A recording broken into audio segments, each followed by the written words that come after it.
So today I have a tip for fantasy writers, and in particular, perhaps fledgling fantasy writers.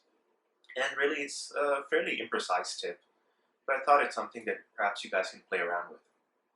And it's that try to remove the fantasy from your fantasy story and then review it. So all the real fantastical elements, the magic, the battles, all the real fantastical stuff, the magical stuff, completely remove it from your story and then review your story. Does your story still work as you envisioned? If that's the case, you need to ask yourself why. What purpose is your fantasy actually adding to the story?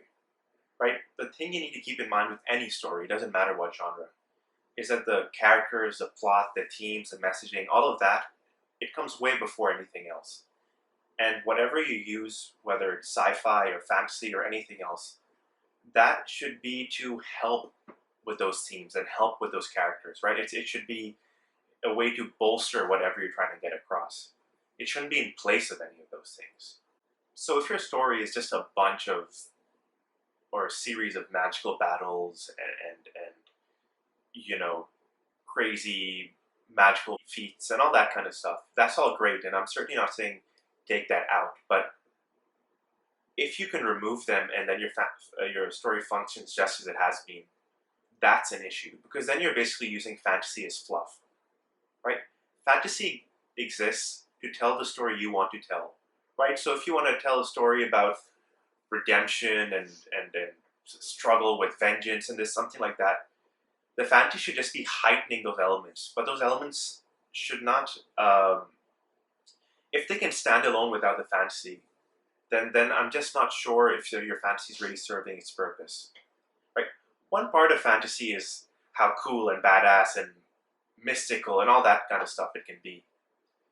But if it's just operating on that level and not much else, its use is greatly, greatly diminished. So all I'm saying is, still enjoy your world building, enjoy your big battle scenes, enjoy all of fantasy. But just keep in mind, always return to how does this serve character? How does this serve plot? How does this serve theme? How does this serve even smaller things like maybe your voice or your tone or whatever it might be? But always bring fantasy in as something to elevate your story, not in place of story. So, fiddle around with that, see if it works out. This is not any kind of perfect tip that I've exactly, worked all the kinks out of, but I think it could be helpful. So give it a shot. Let me know what you think in the comments below. Please subscribe, please like, and I'll see you guys next time. Take care.